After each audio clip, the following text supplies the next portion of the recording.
Hello everybody, this is Gregory with 5 Minute Catholic Apologetics and Living, where 5 minutes of your time may get you to the divine. Today we're going to talk about how the enemy of my enemy is my friend, and how we need to stop fighting, especially online, with other Christians. Now before we begin, let's start with a prayer.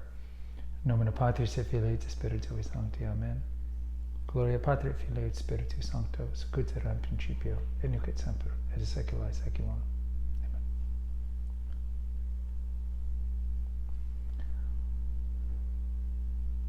You think about how we interacted differently with non-Catholic Christians prior to the advent of the internet. First of all, you probably didn't know a lot of non-Catholic Christians, especially Orthodox, probably in your orbit. But with the kind of democratization and globalization of social media, in particular YouTube and Instagram and TikTok, now it seems like we're exposed to every denomination.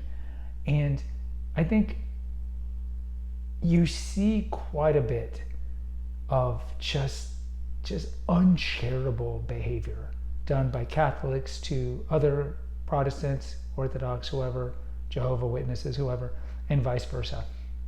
And I think you see this played out like a lot if you watch any debates, Catholic versus Orthodox. This person is debating this person is debating this supporter of Islam, this supporter is supporting this atheist. You'll see it in the chat box or in the comments, just a lot of just exceedingly uncharitable things.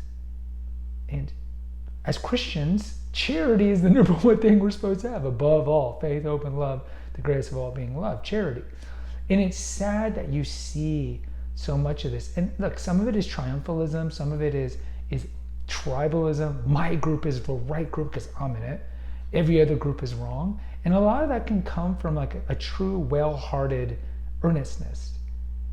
Because I truly believe the Catholic Church is the church founded by Christ. I believe that. So I would have that zeal to express that to every non-Catholic, and even to Catholics who don't always know the charisma of the church.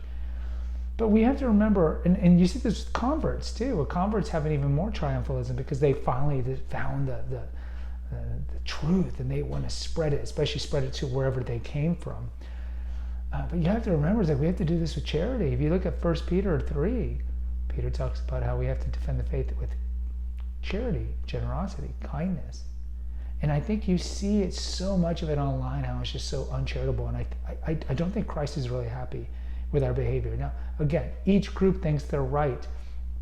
But from this comes strife. And we have such bigger enemies that we're all dealing with. And that's why the enemy of my enemy is my friend.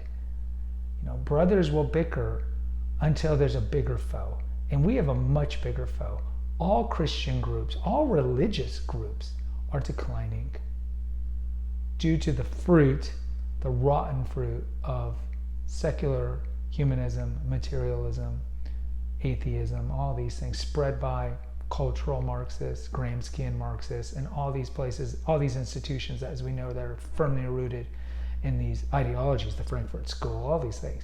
And so they're just picking us apart, whether it be Mormons, whether it be Greek Orthodox, whether it be Bulgarian Orthodox, whether it be Baptist, whatever. And we're just not seeing the forest from the trees. We have to stop fighting from within. Doesn't mean that I have to agree that your ideology is right, but we have to realize that we have more in common with each other than we do with the atheists or the Muslims. The Muslims are not the religion of peace. Even their own works and books say that. But there's this idea since 20 years ago when Baby Bush said it after 9/11, Islam's religion of peace. Islam has never been considered a religion of peace. We have an episode here on it. Its essential mission statement, its charisma, is to conquer and bring everyone to Allah. So we have to see these movements, like the spread of Islam through Europe, the spread of Islam through America, the spread of atheism through these places, and we're all being attacked. And instead of spending all this time spewing hate online toward the Orthodox, toward the modernist Catholic, toward the trad cat, toward whoever, it's like, let's realize, because I think Catholics And Christians in general, we tend to be very turn the other cheek, very forgiving, but very naive. And I think we forget that there are wolves out there who are destroying us. Peter talks about it in his epistles. It's talked about in Thessalonians. Christ talks about it to be as clever as serpents, right? So we have to realize that we do have enemies. And our enemies, kind of like you see with the Hegelian dialectic and the kind of the tactics of Marxism, the enemy pits us against each other.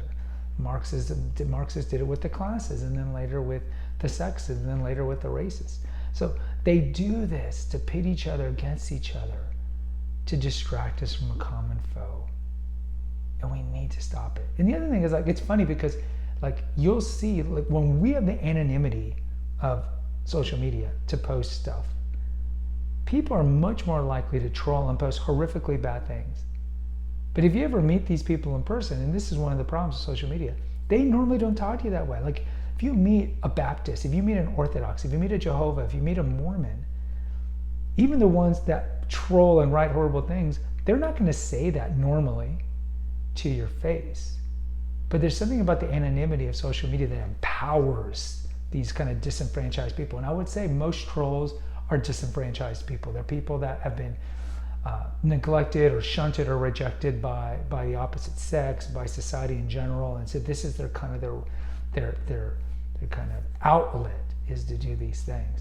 Regardless, if you're in person or you're online, we have to stop doing this because A, we're not seeing the common foes, and B, it's not charitable, and we can't be Pharisaic and be like, look at me, look at all the tassels I have on my phylacteries and all these, I'm amazing, and then I'm writing, oh, that Baptist is going to burn in hell because outside of the church there is no salvation. Ha, ha, ha. Come on, guys. Guys, post in the comments if you agree or disagree. Until next time, take care.